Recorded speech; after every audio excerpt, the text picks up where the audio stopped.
Welcome to God's Vibes, the faith gym for faith walkers who are done playing small and ready to live fully led. I'm Juliana Page, apostolic voice, prophetic coach, and founder of Courage Go. And this space is where you train in truth, strengthen your spirit, and walk in your kingdom identity. If you're ready to grow in boldness, break through self-doubt, and become who God says you are, this is for you. Let's dive in. What's good, faith walkers? Welcome back to the God's Vibes podcast. I've got some announcements for you guys. We've had some exciting things going on, specifically this week behind the scenes. We've been doing a free 5-day prophetic summit inside Courage Go. It is absolutely free. So we've had folks joining us live. I believe there were, I don't even know if I know what all these fun numbers were, but there were, I believe, 70 of you that signed up for this. So it's been a powerful week. That encourages my heart that people are hungry for God. So that's been really exciting. And we've made some announcements this week. So I want to make sure that I bring them over here too, so that you can be aware. Number one, if you haven't been able to partake in the live sessions that we've been doing, we know work, life, summer stuff, right? They are available for a limited time, limited being until Tuesday, June 23rd. Okay. So right now, just by being inside Courage Go, you can get the replays. When you are with us too, you get monthly training in addition to monthly prophetic nights and fellowship time. So we've got a Kingdom Builders night coming up next week too that you can join us live for. So there's goodness coming, but you'll get all 5 days to listen to until the 23rd. So that's first and foremost. We did a really powerful teaching too on becoming a leader God can trust. So you're going to want to soak that one up and just stew in there for a minute. Secondly, we announced a couple of things. Number one, we announced flight school. Okay, so you've been able to meet your flight crew. You probably have been learning a little bit from them here on the podcast, which is super fun. But they are going to be leading you in flight school. And flight school is our prophetic basics program. So they went through that, I believe, 3 years ago now. And that's been a really powerful experience for them. And they've gone on to advanced prophetic training. They're also in prophetic mentorship right now. So they are such a great, diverse fit to be teaching you prophetic basics. And we don't really do basic around here, but you do get so much goodness. Not only will you get so much rich teaching, everything from protocols, history, maturity, accountability, spiritual sensitivity, just prophetic personas that you might see and discerning how to be mature in the prophetic, overcoming adversity. There's just so much goodness in terms of rich teaching that you'll get from all of their different perspectives. You'll have their testimonies. There's so much activation, and that's primarily what this is. This is getting you activated in the gift of prophecy because all can prophesy. So it is something that we're instructed to do, to pursue the gifts, but particularly prophecy. So there's going to be a lot of activations and homework and different things for you in that program, and it will go by so quick. It's only 6 months long. So for what we cover, that's a very short period of time, but it's really rich, and it is divided in such a way that you can take it little by little and digest it as you're going. So you will meet every other week for live sessions, and then you'll have time in between to really implement what you're being trained in, which is really powerful. So that is available. You can apply for that now. And you kind of have to, because applications will officially close. Like, we're locking it down also on Tuesday, June 23rd, because then we will review and pray over and read every single application and then send out invitations for those that are accepted to be a part of flight school. And flight school will officially start on June 30th. So that's going to be something that you're going to want to move on very quickly if you do want to be a part of that fun adventure. The other fun thing that happened, this has been a big week. The other thing that happened, we had another cohort of the Spirit Driven Success Life Coach Certification Program graduate. And it was just such Oh man, I can't even put it into words. I am just so humbled all the time for what I get to do and what I get to witness and be a part of in Courage Co. and just in everything that we offer, but really this space particularly. And we also had a lot of our alumni graduate in a sense from our alumni program too. So it was a big day on Thursday. But because of the graduating and celebrating, we announced the Spirit Driven Success podcast. And so the podcast is not specifically for people that have been certified in SDS or those that have graduated from the certification, but it's for anybody that wants to lead, that is dependent on God for leadership. Like they truly know that the Lord has to lord over them and everything that they touch, right? So spirit-driven success is essentially what it sounds like. Like you are being led by the Spirit. You are not being driven by any other agenda. And in doing so, God is leading you into success as He defines it for your life, okay? Which can look different. I mean, His Word explains what success looks like. But it's very different than the world, okay? And it's not having selfish ambition or an egocentric agenda or anything like that. So SDS, the SDS podcast, is for any sort of leader, entrepreneur, parent, SDS certified graduate, coach, okay, minister, anybody that is called to lead and be a leader that God can trust. This is an audio mentorship for you. So that is different than what you get here.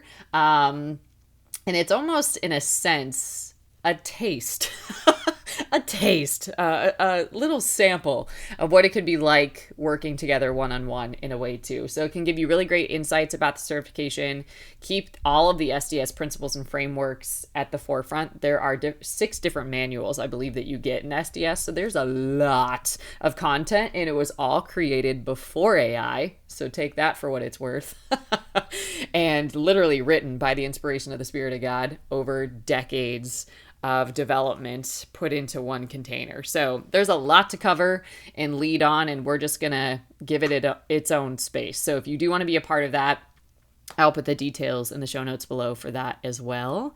And let's see what else. I believe those are the things that you're going to want to know for now, okay? But what we're going to do together today is dive into, I would just also say, if you're not in Courage Go, just come join us over there. That's how you can stay up to date on all the things. Okay, so the big idea today is this: create or present your case before the Lord. Create or present your case before the Lord. Okay? Here's really the subtext to this. The voices that you trust should be able to withstand examination. Let me explain. Okay? God isn't intimidated by scrutiny at all. Like, He doesn't flinch. He's not intimidated. Truth welcomes examination. It's not easily moved, easily shaken, easily offended. Okay? Counterfeits are what avoid that. They can't handle it. It like destroys the ego. Okay? So this is actually inspired by Isaiah 41. And here is essentially what that is saying. Let's evaluate the evidence together. Let's see who can actually be trusted. Let's see what holds up under pressure, because everything can hold up if it's a front, it can front a good game here. It can play a good act, right? But let's see what happens when pressure hits it. Not everything will still stand, and what is fake or counterfeit for sure won't, okay? So this is a leadership lesson here, okay? Before you trust a voice, I don't care who it is, present the case. Before you follow some sort of philosophy, present the case. Before you build your life on an idea, present the case. Before you allow fear to lead you, present the case. And before you believe the story you've been telling yourself or listen to a story being told about somebody else, present the case. Got it? Okay. Now, let's apply this.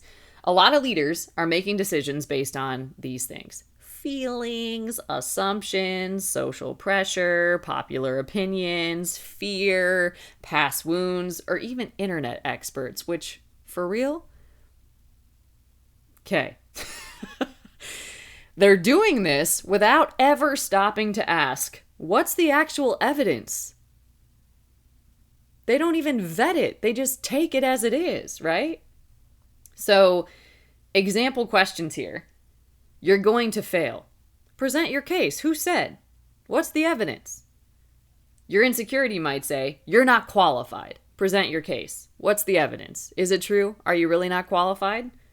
Your offense says, they're against you. Present the case. Are they actually against you, or do you have some vain imaginations running in your brain? What's the evidence? Your scarcity says, there's not enough. Present your case. Where's the evidence that that's true? Whose system are you running on? Has God run out? Okay. So let's talk about this, because really what this can do, in a sense, is it can expose idols or agreements that we have with things outside of God, okay? So these are modern idols. These are not statues, okay? This is not Old Testament over here, okay?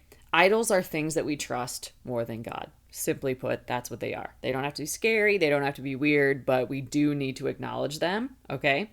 So here's some common modern idols that get in the way, all right? That get us off course, that have us presenting the wrong case, if you will, okay? Some common ones: success, money, influence, recognition, platforms, productivity, performance, approval, control, comfort, security, and identity built on achievement. Lord, that's a lot, right? And that's not even all of them. It's a pretty long list, but it's not the whole list. Here's what you can ask with any of these, with success, with approval, with whatever it is. What case are these things presenting? What promises are they making? And can they actually deliver? Can they actually deliver? Because that's exactly what God is asking the idols in Isaiah. The same thing. So I can maybe hear some of you saying this. Leaders must become careful about the cases they're building and the cases they're believing. I shared recently, don't be moved or impressed by people that make up stories about you. Pay attention to who's quick to believe it, because that'll tell you what you need to know in terms of how you need to move forward. Because if people are quick to believe lies about you, how discerning are they? Where's their character? Where's their maturity? If people are easily going to listen to something being stirred up that's in the wrong spirit, rather than going off of your character and your nature and what you've demonstrated, and rather than coming to you directly, that's going to tell you everything that you need to know. If people are gossiping and conspiring against you, what spirit is that? What's the evidence? What's the motive? Right? Usually insecure, selfish, self-centered, envious, jealous people gather in groups to come against and rally against somebody because they have a common enemy. But why are they making that person an enemy in the first place? And is the Spirit of God leading that? Doesn't sound like it. See what I'm saying? So leaders have to be really careful about the cases they are building, all right? And also the cases they're believing. So this is twofold. Every day we're building case for something. Okay? A case for why we can't do something, a case for why we shouldn't do something, a case for why somebody else is responsible, a case for why we're victims, a case for why we'll never change, a case for why God won't come through, a case for why we should stay small. The question isn't whether you're building a case. That's just what humans do. Okay? The question here is your case built on truth? Right? Like, is this even a case that you want to win? And what evidence do you have? Really important. Isaiah 41:21 in its fullness says this: present your case, says Yahweh. Bring forward your strongest arguments. Let's hash it out together, is basically what he's saying. 2 Corinthians 10:5 says, we are destroying sophisticated arguments and every exalted and proud thing that sets itself up against the true knowledge of God. What is this saying? Not every argument deserves agreement or airtime. John 8:32, and you will know the truth, and the truth will set you free. Truth will survive any examination. It's not intimidated by it, because truth can stand on its own. People don't have to like it. People don't have to agree with it. But the truth is the truth. And it doesn't become a lie or a falsehood just because somebody reacts emotionally to it. Truth can survive examination.